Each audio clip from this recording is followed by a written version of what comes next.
어, 계속 점심을 밥만 들고 드시고 계시나요? 그래요. 자, 오늘 할 차례가 어디죠?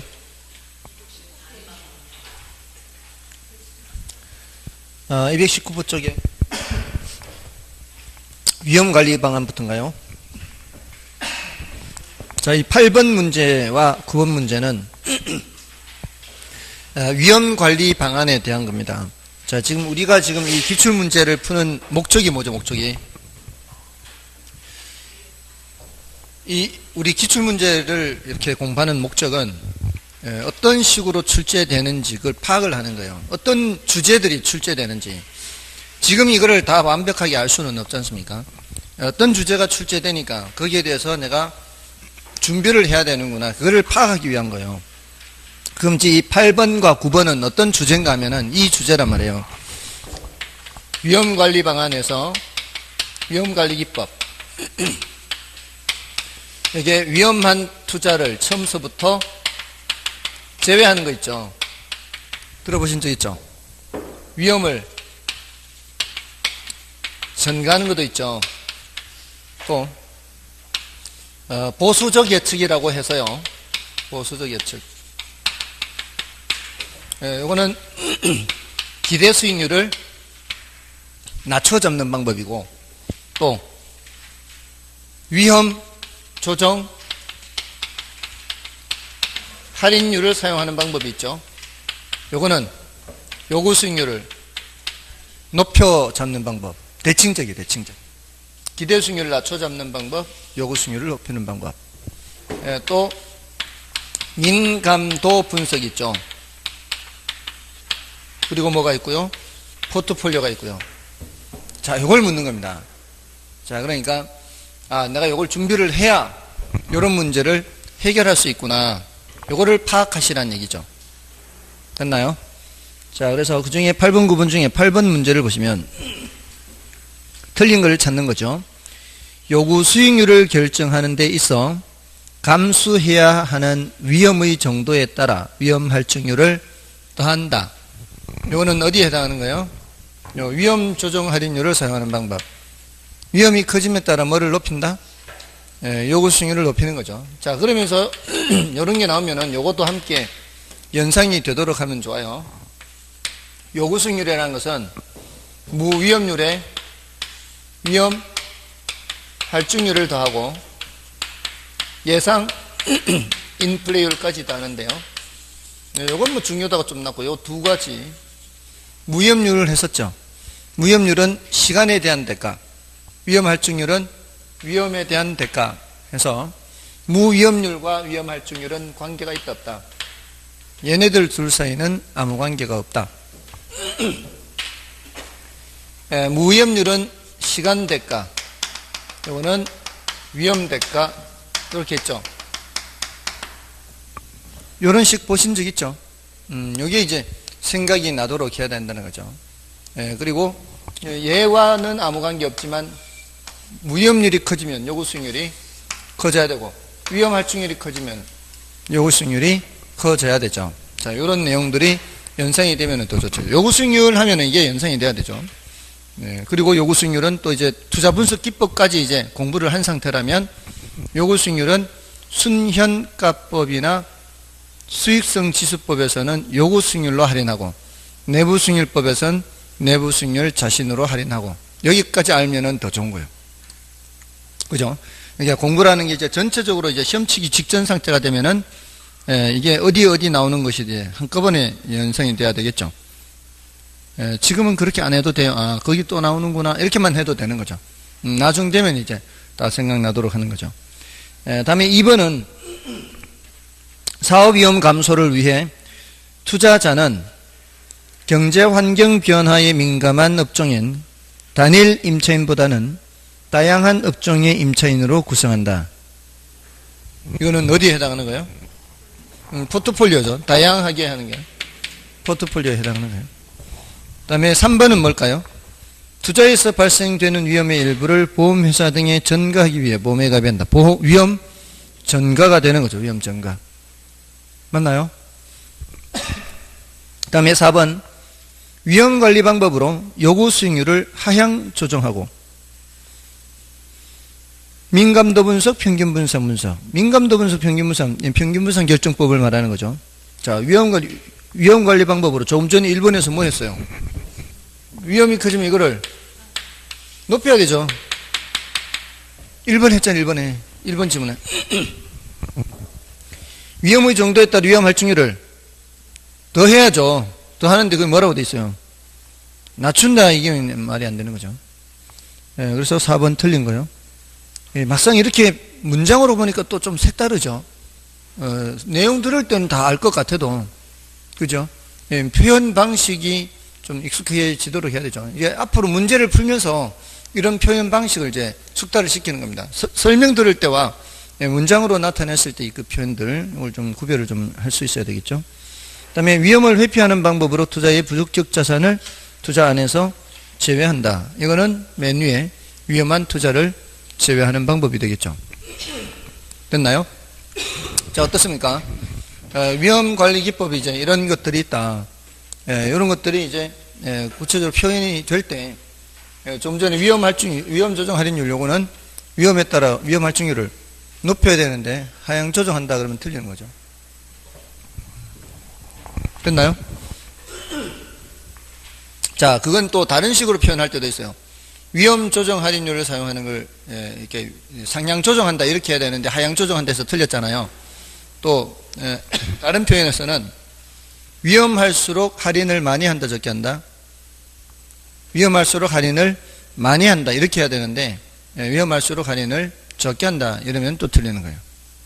됐죠? 자, 이제 넘어가시면은 자, 10번은 9번은 여러분이 보시고요. 이게 같은 유형의 문제니까 10번을 보시면은 부동산 투자의 위험과 수익에 관한 설명으로 틀린 것은 1번에 동일한 위험 증가에 대해 위험 회피형 투자자는 위험 추구형 투자자보다 더 높은 수익률을 요구하게 된다. 위험을 싫어하는 사람이니까 더 높은 수익률을 요구하게 되겠죠. 맞죠? 자, 요건 주제가 지금 위험과 수익에 대한 겁니다. 그 다음에 2번 투자 결정은 기대 수익률과 요구 수익률을 비교함으로써 이루어지는데 투자자는 투자 내 기대 수익률이 요구 수익률보다 큰 경우 투자를 하게 된다. 맞나요? 자, 여기서는 지금 기대 수익률, 요구 수익률 하고 있잖아요. 이게 투자론에 가면 어떻게 된다고요? 투자 분석 기법에 가면 여기 내부 수익률, 요구 수익률 이렇게 되는 거예요. 그러니까 위험과 수익 단원에서는 이렇게 얘기하고요. 투자 분석 기법 단원에서는 내부 수익률, 요구 수익률 이렇게 구별하는 거예요. 항상 늘 머릿속에 뭐가 입력이 돼 있어야 돼요. 기대 수익률과 내부 수익률은 같은 거예요.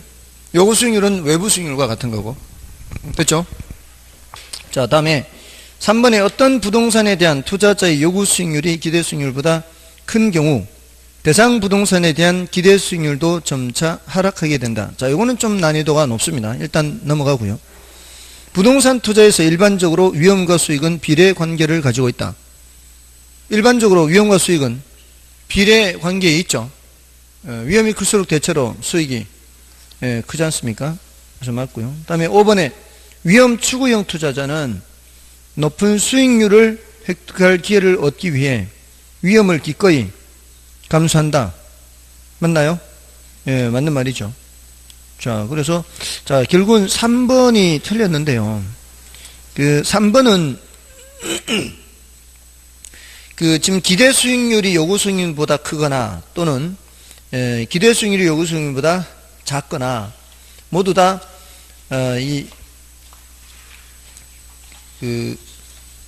균형이 아닌 상태거든요. 이 상태이거나 균형이 아닌 상태죠. 균형이 아닌 상태에서는 균형으로 가려고 하는 힘이 작용하죠. 균형이라는 게 뭐예요? 기대와 요구가 같은 거죠. 자, 이 기대와 요구가 같은 건데 이렇게 같아질 때 기대 수익률이 변해서 같아지게 된다는 거예요. 요구 수익률이 변해서 같아지는 게 아니고 혹시 기억나십니까? 기억 안 나세요? 이러면은 사람들이 어떻게 하려고 해요? 이런 부동산이 있다면 사려고 하겠죠. 투자하려고 하겠죠. 자, 산 사람 입장에서 생각하는 게 아니라 이러면 괜찮네 라고 사려고 한다는 거죠. 그럼 부동산 수요가 어떻게 돼요? 올라가죠. 그럼 부동산 가격이 어떻게 돼요? 올라가죠. 자, 이게 어떤 상황인가 하면 어제 물건 알아봤을 때 내가 얘기 들었던 거하고 야, 괜찮은 것 같아서 집에 가서 얘기하고 다음날 가서 다시 물어보니까 그 사이에 가격이 올라간 거죠. 이런 거. 그 사이에 가격이 올라가면은 기대 수익률이 어떻게 해요? 기대 수익률이 떨어지는 거죠. 투자 금액이 더 많아져야 되잖아요. 그거예요. 괜찮아 보이면 투자하려고 하는 과정에서 가격이 올라가게 됩니다. 가격이 올라가게 되면은 기대 수익률이 낮아지거든요. 투자 금액이 많아져야 되니까. 그래서 같아진다는 거예요. 됐나요? 그럼 결론을 기억하자면 이 과정이 어려우면 어떻게? 균형으로 갈 때는 기대가 변해서 가는 거예요. 기대가. 그러면은 앞으로 기대 수익률이 어떻게 될 거란 얘기예요? 앞으로 기대 수익률이 작아질 거란 얘기죠. 그럼 이 경우는 반대니까 이러면 사람들이 기각을 하죠. 사지 않으려고 하죠. 사지 않으려고 할 거 아니에요. 그러면 부동산 수요가 감소하고 부동산 수요가 감소하면 가격이 내려가겠죠. 어제 물어봤을 때의 가격과 오늘 물어보는 가격이 달라질 수 있죠. 어제 너무 세게 부르니까 안 산 거잖아요. 세게 부르니까 지금 예상 수익률을 만족할 수가, 요구 수익률을 만족할 수가 없단 말이에요. 그 기대 수익률이. 근데 오늘 가서 보니까 좀 가격을 낮춰 부르면은 예상 수익률은 올라가는지 조금 더 싸게 살 수 있으니까. 더 싸게 살수록 예상 수익률은 올라가는 거죠. 시세 차익을 얻어도 더 많이 얻고 또 임대료 수입도 얻는 것이 더 싼 금액을 투자해서 임대료 수입을 얻으니까 기대 수익률이 점차 어떻게 돼요? 올라가게 되는 거예요. 그래서 같아지는 거죠. 그럼 이쪽이든 저쪽이든 누가 움직여서 가는 거예요? 기대가 변해서 가는 거죠. 그죠? 이게 한지 좀 오래됐죠, 이게. 옛날에 했어요, 옛날에. 제가 이번 순환은 생략했거든. 이번 순환은 말씀 드린 적 별로 없죠. 이거 1월달 말에 했어요, 1월달 말에. 너무 오래됐죠. 죄송합니다. 너무 제가 너무 높은 수준을 요구를 한 것 같아서. 그래서 어떻게 지금 요구 수익률이 기대 수익률보다 크잖아요. 문제에서는 요구 수익률이 기대 수익률보다 크다면 기대가 더 작은 상태잖아요. 앞으로 얘가 같아지려면 어떻게 돼야 돼요? 기대가 더 커야 된다 말이에요. 근데 그게 뭐라고 돼 있어요? 기대 수익률이 점차 하락하게 된다 해서 틀렸죠. 그죠?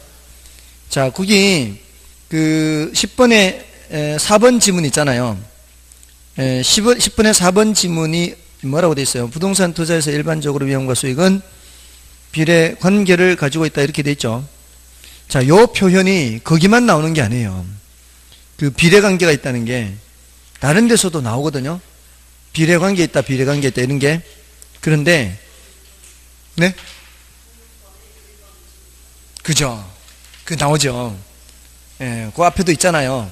근데 이렇게 나오면은 그나마 똑같다고 볼 수 있잖아요. 거의 9번의 1번 지문이나 10번의 4번 지문은 똑같잖아 거의. 근데 13번의 4번 지문 가보세요. 13번의 4번 두 장을 넘기시면 돼요. 13번의 4번 지문에 가시면 투자 위험과 기대 수익률은 부의 상관관계를 가진다 이렇게 있죠. 부의 상관관계를 가진다고 그렇게 돼 있잖아요. 그건 맞는 말 틀린 말? 틀린 말이 말이에요. 비례는 제가 늘 얘기했잖아요. 비례는 같은 방향 양수 이렇게 했는데 여기 지금 음수 이렇게 나오잖아요. 부에. 아시겠죠? 그러니까 이렇게 표현이 바뀐다고 해서 이걸 틀리면 이제 이 기출문제나 이게 문제를 아직 덜 풀어본 거예요. 그러니까 왜냐면은 이 교과서적인 표현 있잖아요. 교과서적인 표현만 하면은 굉장히 문제가 쉬워요. 그러니까 출제하는 사람은 이걸 어떻게든 조금은 이렇게 표현을 자꾸 바꿔서 내려고 한다고요. 같은 내용인데도. 그죠? 그러니까 내용을 정말로 제대로 이해를 하고 있다면 표현이 약간 바뀐다고 해서 틀리면 안 된다는 말이에요. 됐죠? 다시 앞으로 가셔서 11번 하고요. 다시 11번 하고 12번 자, 11번, 12번 계산 문제죠. 11번은 뭐를 묻는 거예요? 자, 이번 기출문제 파악하는 거는, 이거는 계산 문제를 지금 이렇게 풀 그런 이제 의도가 많이 있는 건 아니니까, 늘 이제 우리는 어떤 게 많이 출제되는 걸 파악하는 위주로 일단 하고요. 계산 문제를 직접 푸는 거는 좀 줄여서 할 겁니다. 11번은 기대 수익률을 묻는 거고, 12번은 뭐를 물어요? 두 장 가시면은 기대 수익률과 뭐도 묻고 있어요? 분산도 묻고 있죠. 그러니까 이 계산 문제는 이제 이걸 요령을 말씀드리는 거예요. 계산 문제는 질문을 먼저 보는 거예요, 사실은. 질문을 봤을 때 내가 풀만한 건지 그렇지 않은 건지를 보고서, 안 그러면 이제 패스하고 지나가야 되죠. 기대 수익률만 계산하는 건 쉬워요, 어려워요? 이건 쉽잖아요. 이건 푸는 거예요. 근데 12번의 경우는 기대 수익률과 분산 이렇게 나오면은, 이때 분산은 패스. 할 수 있는 분들은 하세요. 제가 무조건 패스라고 해서, 할 수 있는데도 굳이 패스할 필요는 없죠. 근데 이 분산 계산하는 과정은 조금 시간이 걸린다 이 말이죠. 그래서 이런 문제가 나오면 어떻게 해야 돼요? 아니, 이건 무조건 패스하지 말고, 기대 수익률을 계산할 수 있다며요. 기대 수익률까지만 계산하고 찍으면 되지. 이제 그 다음에는 그 다음에 찍어라. 그 다음에. 왜냐하면 그 계산하면은 보시면 기대 수익률이 두 가지밖에 없어요. 그죠? 20% 아니면 25%잖아요 20% 나오면 1번 2번 중에 찍고 25% 나오면 3, 4, 5번 중에 찍고 이러면 되지. 뭔지 아시겠죠? 이런 것도 미리 준비가 돼 있어야지. 안 그러면 이거 당황하면 안 돼. 이래 안 보여요. 예. 풀어서 찍는 건 여러분이 찍어보세요. 자, 이제 13번을 보겠습니다. 13번. 부동산 투자의 기대 수익률과 위험에 관한 설명으로 옳은 것은, 자, 이 표현은 지금 수익률과 위험, 이렇게 돼 있잖아요. 예, 근데 사실상은 이게 평균 분산 결정법과 포트폴리오 이론에 대한 내용이기 때문에 분류를 여기다 한 거예요. 자, 일단은 1번에, 요거는 이미 앞에 나왔던 내용이 또 반복해서 나왔죠. 부동산 투자안이 채택되기 위해서는 요구 수익률이 기대 수익률보다 커야 한다. 틀렸잖아요. 그 다음에 2번, 평균 분산 지배 원리에 따르면 A 투자안과 B 투자안의 기대 수익률이 같은 경우, 자, 이거 수업 시간에 했었던 거죠. 기대 수익률이 같다면 뭘 선택해야 돼요? 위험이 작은 걸 선택해야 되잖아요. 근데 A 투자안보다 B 투자안의 기대 수익률의 표준 편차가 더 크다 그랬으니까 B의 위험이 더 크다 이 소리잖아요. B의 위험이 더 크면 뭐를 선택해야 돼요? A를 선택해야 되죠. 그래서 2번은 맞고, 그 다음에 3번에 무차별 곡선, 자, 이것도 했던 거죠. 무차별 곡선은 누가 더 가파른 거예요? 보수적인 투자자가 공격적인 투자자보다 더 가파르죠. 그래서 투자자가 위험을 회피할수록, 이렇게 갈수록 이 말이죠. 회피할수록 위험과 기대 수익률의 관계를 나타낸 투자자의 무차별 곡선 기울기는 가팔라진다 해야 되고요. 그 다음에 5번 나오네. 5번 아까 4번 했고요. 자, 5번은 이거잖아요. 이거 여기 요거 쓴 거. 무위험률이 올라가면은 뭐도 올라가게 돼 있어요? 요구 수익률도 올라가야 되겠죠. 무위험률이 뭐라 그랬어요? 시간에 대한 대가. 이거는 정기예금 금리나 국공채 이자율 이런 거죠. 예, 지금 정기예금 금리 한 2%인데 만약에 갑자기 시장 환경이 바뀌어서 정기예금 금리가 5%로 올라간다면 아니 말이에요. 정기예금 금리가 5%로 올라간다면 정기예금에 넣어놔도 5%인데 부동산에 투자하면 5%보다는 더 많이 나와야 투자하지 않겠습니까? 지금은 5%면 부동산에 투자하는 사람은 꽤 있을 겁니다. 지금은 5% 정도밖에 안 나오는 부동산 많답니다. 수익률이. 왜냐하면 시장 상황이 지금 2% 정도밖에 안 되니까. 정기예금은 2%밖에 안 되니까. 근데 정기예금이 5% 올라가면은 부동산 투자에서 누가 5% 가지고 만족하겠냐 이 말이에요. 뭔지 아시겠죠? 무위험률이 올라가면 모두 올라가게 된다고요? 요구 수익률 올라갈 수밖에 없는 거죠. 위험 할증률이 커져도 요구 수익률은 커지는 거고. 맞나요?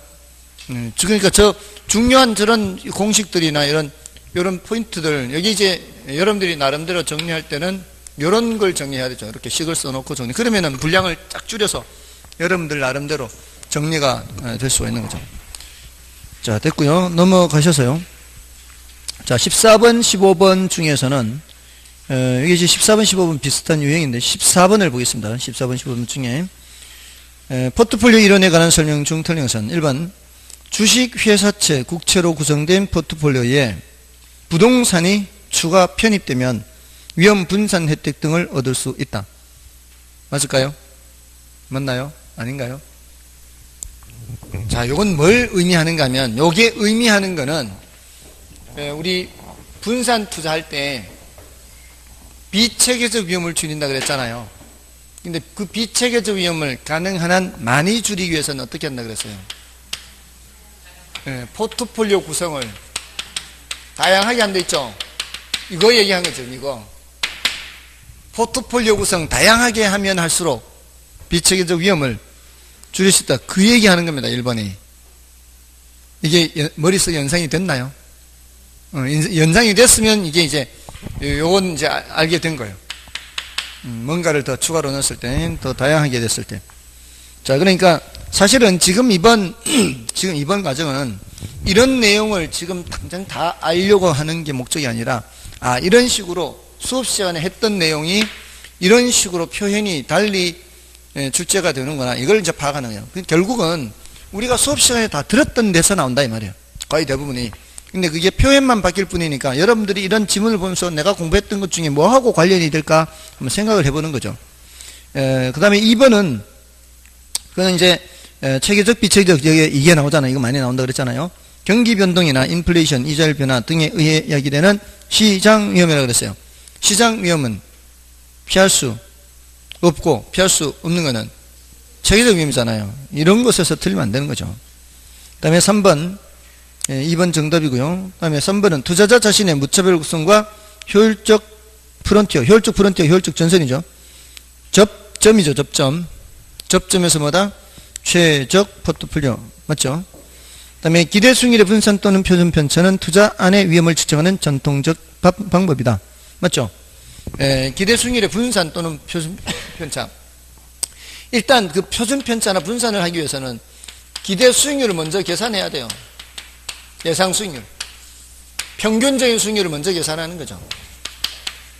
근데 얘가 평균적으로 5%일 뿐이지 실제로는 더 높은 값이 될 수도 있고 더 낮은 값이 될 수도 있잖아요. 이 떨어진 정도를 보는 게 바로 뭐라고요? 분산이나 표준 편차다 이 말이에요. 그 다음에 5번에 투자를 분산하는 것은 위험을 줄이는 방법 중 하나이다. 포트폴리오 말하는 거죠. 어렵지 않고요. 그 다음에 15번은 여러분이 보셔도 되겠고 넘어가시면은 자 이제 16번 17번 자 이게 계속 이제 포트폴리오 이론이 나오고 있습니다. 자 여기서는 17번을 풀어드리겠습니다. 16번과 17번 다 유사한 문제인데요. 17번에 보시면 옳은 것을 찾습니다. 자 1번에 인플레이션 경기변동 등의 체계적 위험 이런 것들은 이제 시장 안에 투자안들에 모두 다 영향을 미치는 것들이죠. 분산 투자를 통해 제거가 가능한가요? 이거는 제거할 수 없죠. 이게 인플레이션 경기변동 이런 거는 어쩔 수 없잖아요. 틀렸고요. 그 다음에 2번 투자 자산 간의 상관계수가 1보다 작대요. 자 상관계수에 대해서 나왔죠. 자 그럼 이제 아직 내가 상관계수를 모른다면 상관계수에 대해서 이제 정리를 해 둬야 된다 이렇게 하는 거죠. 이건 마이너스 1에서부터 1까지 값을 갖는데 상관계수가 1일 때는 효과가 있다 없다? 상관계수 1일 때는 효과가 없다잖아요. 1보다 작은 효과가 있는 거죠. 근데 그게 뭐라고 돼 있어요? 1보다 작을 경우 포트폴리오 구성을 통한 위험 절감 효과가 나타나지 않는다가 아니고 나타난다죠. 나타난다. 그래서 틀렸고요. 그 다음에 3번에 두 개 투자 자산의 수익률이 서로 다른 방향으로 움직일 경우 상관계수는 양이에요? 음이에요? 음이죠. 그러니까 틀렸잖아요. 그러니까 위험 분산 효과가 작아지는 거예요? 커지는 거예요? 커지는 거죠.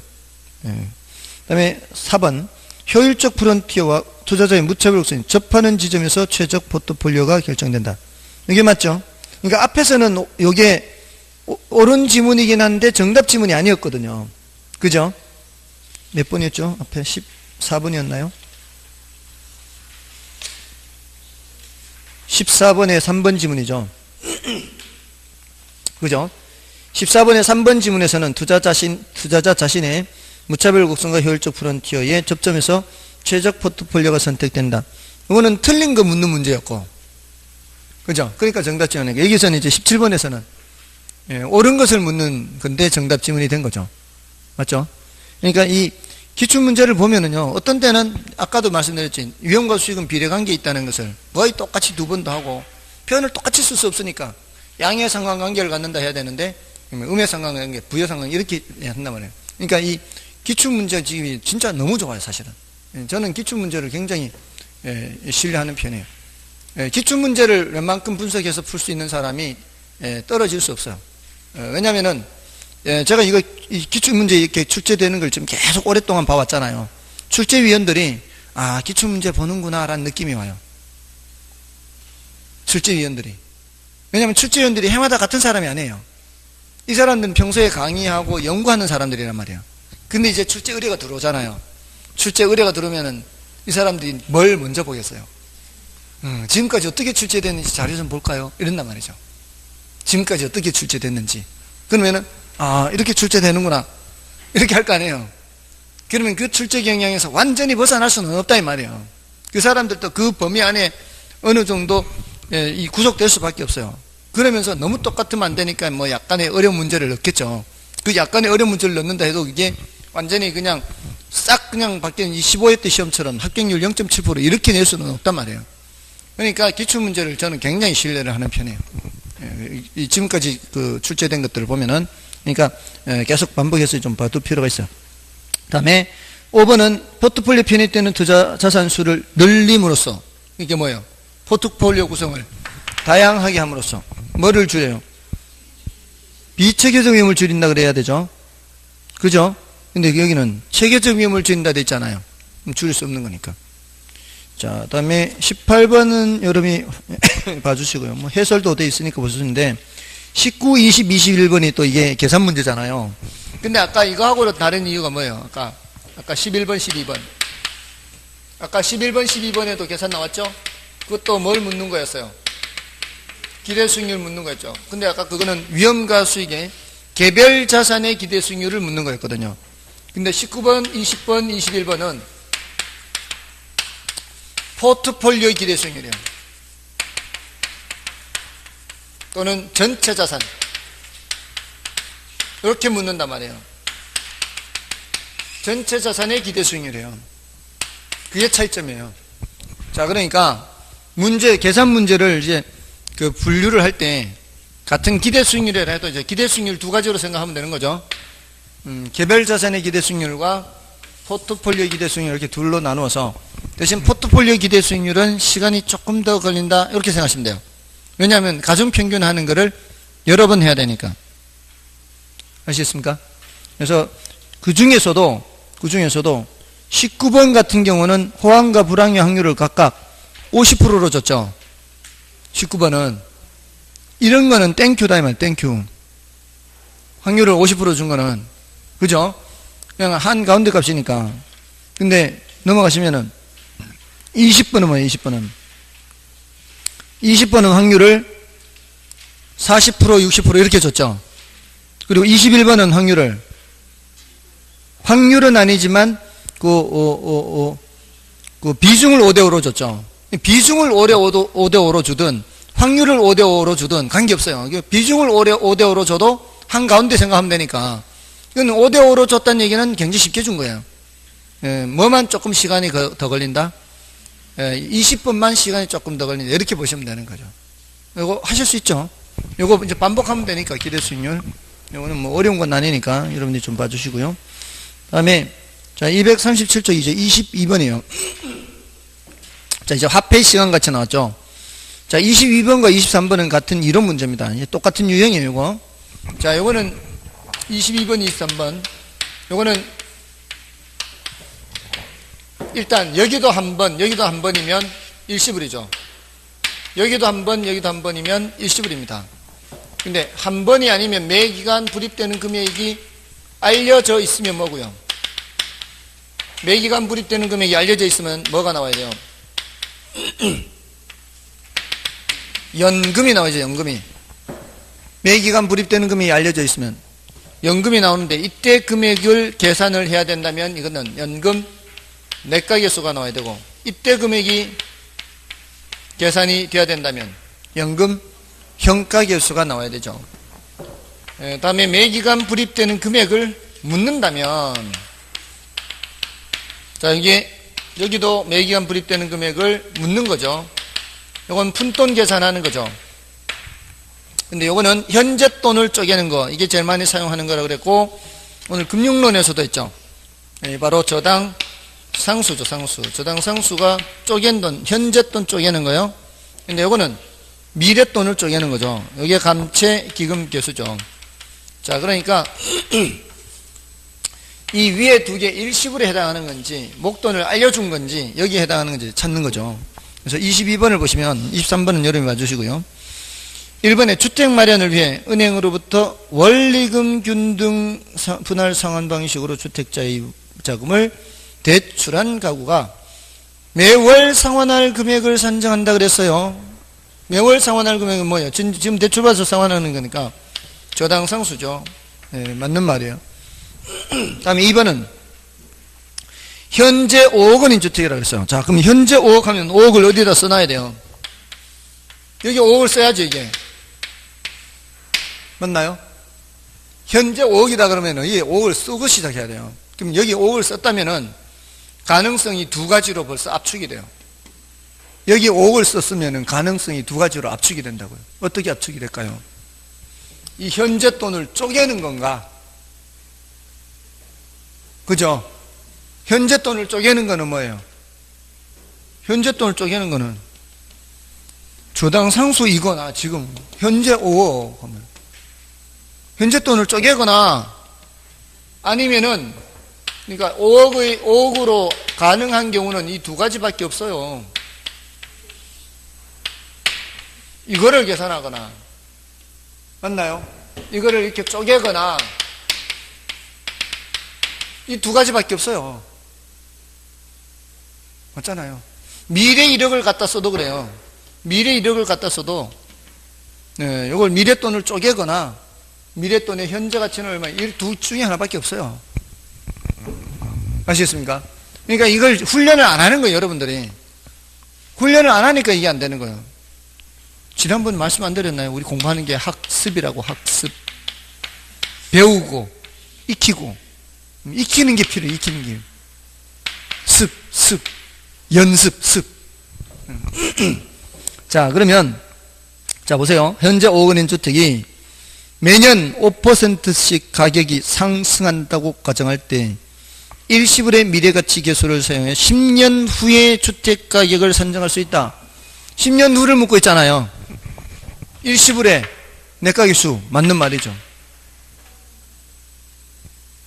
연 5%가 그거 헷갈리면 안 되죠. 그게 매번이 5억이 들어간다는 얘기가 아니라 1년에 5%씩 복리 계산한다 이 뜻이잖아요. 금액이 5억 계속 들어가는 게 아니라 한 번 5억은 지금 5억이고 그냥 복리 계산으로 5% 했을 때 10년 후에 얼마니까 한 번. 됐나요? 한 번을 쪼개는 게 아니라고요. 맞죠? 따지고 보니까 그렇죠. 지금 6개 중에 현재 금액을 알려준 경우 요 두 가지밖에 없잖아요. 현재 금액을 알려주는 건 두 가지밖에 없어요. 그죠? 자, 그럼 10년 후에 1억이 하면 뭐 중에 하나예요? 10년 후에 1억이 하면 그러면 벌써 둘 중에 하나가 나와야 돼요. 10년 후에 1억이 하면 감채기금 계수이거나 일시불의 현가계수요. 둘 중에 하나예요. 항상 이게 다 나오게 돼 있어요. 그거를 이런 경우는 어떨까 저런 경우는 어떨까를 여러분들이 스스로 이렇게 좀 정리를 해볼 필요가 있단 말이에요. 이게 사람들마다 이게 보는 관점들이 다르게 사물을 보는 관점이 다르기 때문에 제가 가장 일반적인 표현을 하더라도 그 여러분들이 흡수가 안 될 수 있어요. 그럴 때는 여러분이 요건 요런 기준으로 한번 나눠볼까 저런 기준으로 나눠볼까 이렇게 해보란 말이에요. 자, 다음에 3번에 정년퇴직자가 매월 연금 형태로 받는 퇴직금을 했어요. 매번 들어가는 금액이 있다는 얘기죠. 그거를 일정 기간 적립한 후에 달성되는 금액을 산정한대요. 적립한 후에 달성되는 금액은 목동부하는 거예요? 분동부하는 거예요? 목동부하는 거죠. 언제 목동부하는 거예요? 미래 목동부하는 거잖아요. 그럼 뭐예요? 연금의 미래가치계수죠. 예, 그래서 맞고요. 그 다음에 이거 나오네. 이게 10년 후에 1억 원 했어요. 10년 후에 1억 원. 일단 10년 후에 뭐를 써놔야 돼요? 10년 후에 1억을 써놔야 될 거 아니에요. 10년 후에 1억을 써놓고 그러면은 벌써 뭐 중에 하나라고요. 요거를 묶거나 또는 요걸 쪼갠 거를 묻는 거다 이 말이에요. 맞나요? 자, 그거 쪼갠 거 묻는 거요, 현재 거 묻는 거요?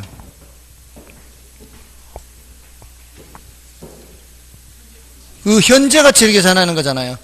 그건 뭐예요? 일시불의 현가계수죠. 자, 이거 조금만 더 연습하면 될 것 같지 않나요? 나중 되면 이렇게만 나오면 고맙다고 할걸요. 네, 5번의 연금의 미래가치계수는 저당상수의 역수가 아니고 감책임계수의 역수죠. 요렇게 마지막 요 두 개가 서로 역수관계에 있다 그랬잖아요. 이렇게 연금의 내가계수와 감책임계수, 연금의 현가계수와 저당상수 이렇게 됐죠? 자, 나머지는 넘어가시면 계산 문제예요. 자, 24번부터 27번까지가 계산 문제인데 26번은 좀 난이도가 높아요. 24, 5, 6, 7 중에 그 중에 제가 25번만 좀 풀어드릴게요. 25번만 이제 대표로 풀어드리고 나머지는 해설을 좀 봐주시고요. 25번에 뭐라고 되어 있는가 하면은 매년 연말 몇 년 동안 매년 연말 2년 동안이죠. 그러면 여기를 이렇게 그리세요. 두 칸 3년 동안 하면은 3칸 4년 동안 하면 4칸 이게 그 기간만큼을 하는 거예요. 그래 놓고 거기에서 나오는 숫자를 여기다 쓰란 말이에요. 여기다가 2년 말 한 번이면 한 번 쓰면 되고 현재 나오면 현재 한 번 쓰면 되는 거고 거기는 뭐라고 되어 있어요? 매년이라고 되어 있죠. 매년 맞나요? 얼마씩? 그럼 여기도 매년 말이에요? 초예요? 그거 확인해야 돼요. 똑같은 금액이 불입되는 경우에는 항상 매년 말을 기준으로 말. 여기가 아니고 여기에요. 이게 굉장히 중요한 거 이게 2000 이렇게 써야 된다고요. 됐나요? 자, 이런 금액에 언제 가치를 묻고 있어요? 현재 이러한 투자 상품에 현재 가치를 묻고 있죠. 지금 걸 묻는 거예요. 이론적으로 대답하라고 한다면 이게 무슨 계수가 필요해요? 현재 가치 계수가 필요하죠. 그 연금의 일시불 이에요.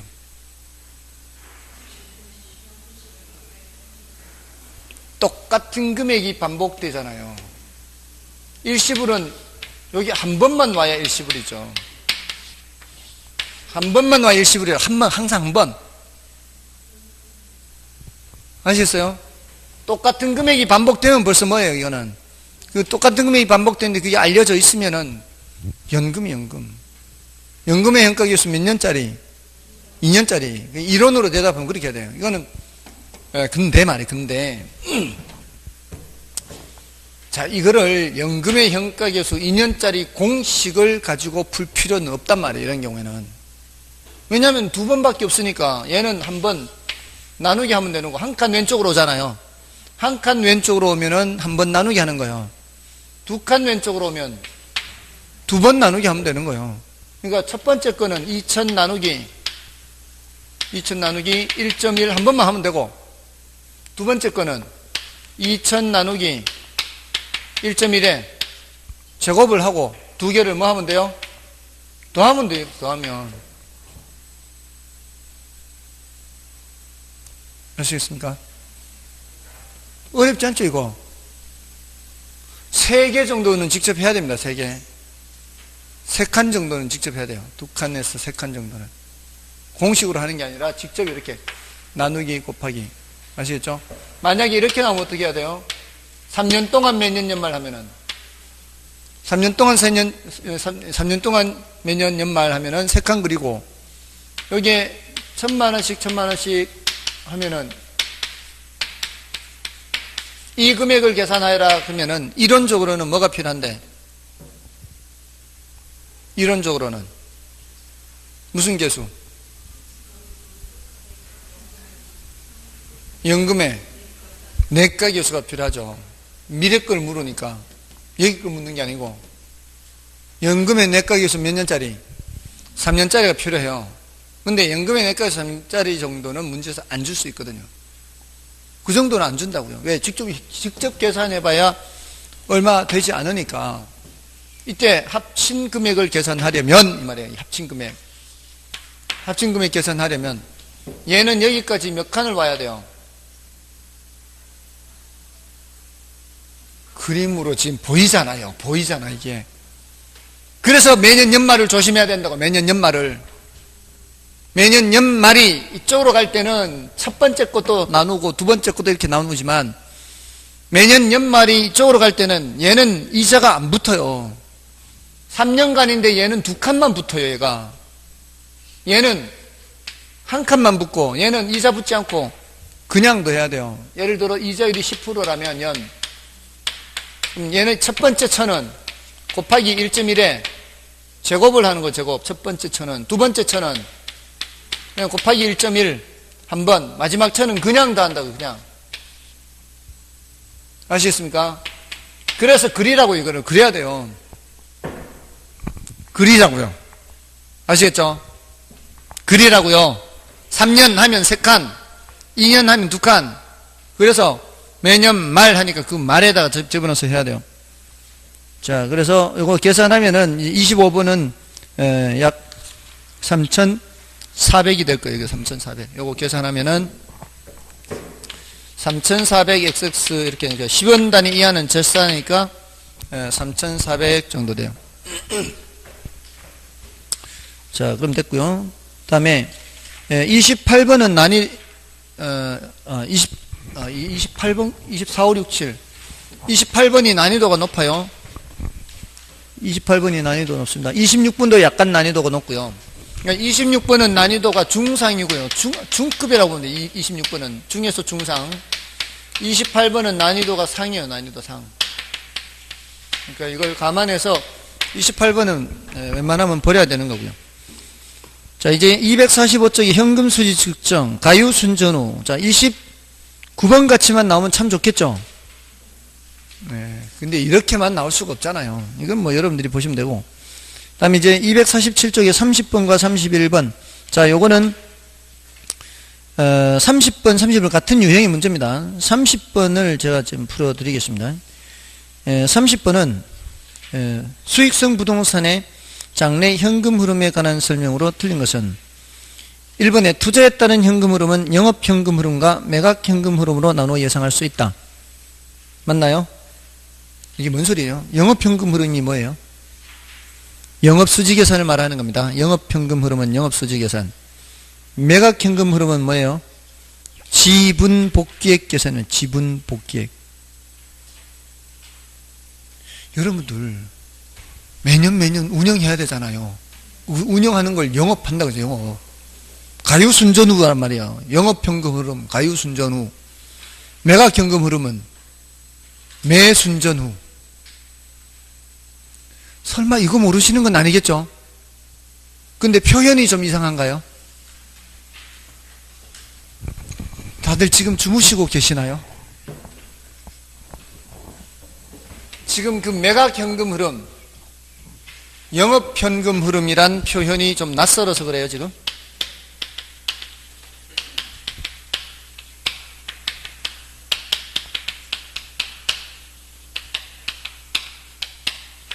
현금 흐름이 현금이 들어오고 나가는 걸 말하는 거예요. 현금이 흐른다. 나가는 돈, 들어오는 돈. 이게 flow라고 그래, flow. 영어로 flow. 흐른다. 흐른다 그래, 흐른다. flow, 흐른다. 그죠? 돈이 들어오고 나가는 거예요. 이게, 그래서 뭐라 그래? 이걸 수지라고 하죠, 수지. 돈이 들어오고 나간 거. 그러니까, 세전현금 수지 또는 세전현금 흐름 하잖아요. 그 소리가 그 소리죠. 그러니까 국어가 안 되는 거죠. 결혼은 다들 아시죠? 매각현금 흐름, 영업현금 흐름. 자, 영업수지 계산, 지분복귀 계산, 이렇게.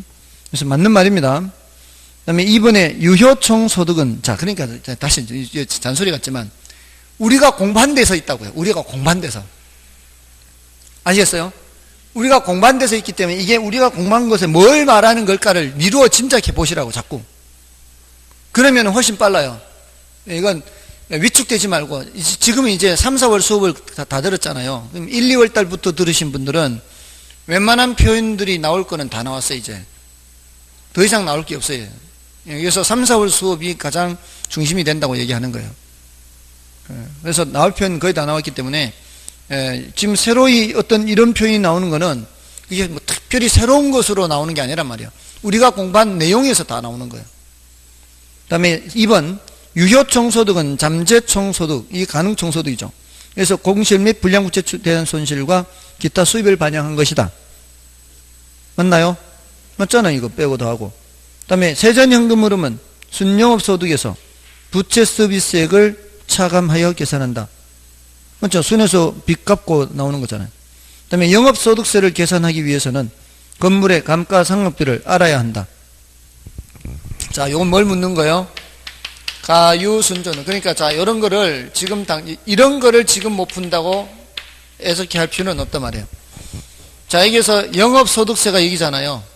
여기가 빚을 갖고 여기가 세금을, 경비 빼고 빚 갖고 세금 내가네. 여기가 영업소득세인데, 자, 영업소득세 요것만 알아서는 안 된다 이 말이에요. 지금 이게 요것만 알아서는 안 되고, 이 영업소득세를 계산하기 위해서는 순대이감 한다 그랬죠. 여기 뭘 빼요? 감가상각비를 빼야 과세 대상이 나올 거 아니에요. 그래야 여기다 뭘 곱해서 세율을 곱해서 영업소득세가 나온다 이 말이에요. 자, 여기 영업경비에는 감가상각비를 빼요 안 빼요? 여기는 감가상각비를 안 빼잖아요. 여기 계산한 여기까지는 감가상각비 몰라도 관계없다고요. 감가상각비가 필요한 단계는 여기가 필요하다고요. 됐나요? 자, 그러니까 이 가유순조는 이거는 정말 이 속속들이 묻기 때문에 이건 다 외우고 있어야 돼요. 오늘이라도 외워야 돼요. 당장이라도. 자, 다음에 4번, 5번. 영업경비에는 임대소득에 대한 소득세가 포함되어야 한다. 이게 틀렸잖아요. 소득세 여기 나오는 거니까. 여기는 포함되는 거 재산세 조심하라 그랬죠. 자, 이런 식이에요. 지금 31번도 마찬가지고. 다음에 넘어가시면은, 자, 32번과 33번 중에, 자, 이런, 32번은 이제 이런이 봐주시고요. 그 33번에 보세요. 이렇게 묻는단 말이에요. 유효총소득을 산정할 경우 다음 중 필요한 항목은 모두 몇 개인가 있잖아요. 문제에서 이거를 계산할 때 필요한 거 몇 개인가 물었으니까 우리가 찾아야 되는 건 이 위에 있는 거 찾아야 돼요. 이 밑에 있는 거 찾으면 안 되고. 그죠? 그러니까 다 외우고 있어야 돼요, 이거를. 임대료 수입 알아야 되죠. 임대료 수입을 알아야 가능총소득 계산할 수 있으니까. 영업소득세는 저 밑에 있잖아요. 그 다음에 이자 상환액 저 밑에 있잖아요. 영업의 수입 이건 알아야죠. 영업경비 경비는 유효 밑에 있잖아요. 유효 밑에 있으면 들어가면 안 되는 거예요. 그 다음에 감가상각비도 여기서 필요한 거잖아요. 그러니까 필요한 거는 두 개밖에 없어요. 그죠? 자, 이제 넘어가시면 이제 계산 문제. 계산 문제는 이제 이게 이번 순환은 이번 수업은 뭐를 보는가 하면은 뭘 묻는지만 보세요. 일단 34번에 뭘 묻고 있어요? 순영업소득 묻고 있죠. 자, 이거 묻고 있잖아요. 이거 묻는 문제는 난이도가 높을까요, 낮을까요? 이거는 낮은 거예요. 난이도 안 높아요. 이게 여기까지만 하면 되니까. 뭐가 그나마 좀 시간이 걸리는 거예요? 얘기하세요. 이게 시간이지. 얘를 계산하는 과정에서 뭐도 해야 돼요?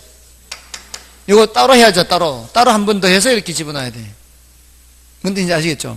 그러니까 지금 34번은 그래도 할 만한 거예요. 그럼 35번은 세후 현금수지를 물으니까 아 조금 시간이 걸리겠네 이렇게 생각하고, 다음 36번도 뭘 묻고 있어요? 세후를 묻고 있죠. 37번도 맨 밑에 뭘 묻고 있어요? 다 묻고 있죠. 다. 그죠? 이러면은 시간이 조금 걸린다 이 말이에요. 예? 통과 맞습니다. 통과. 실전에 나오면 일단 패스하고 지나가야 돼요. 뭐만 풀어야 돼요? 34번 같은 형태만 풀어야 돼요. 됐죠? 자, 그 다음에 이제 투자 분석 기법. 자, 이거는 좀 쉬고 하겠습니다.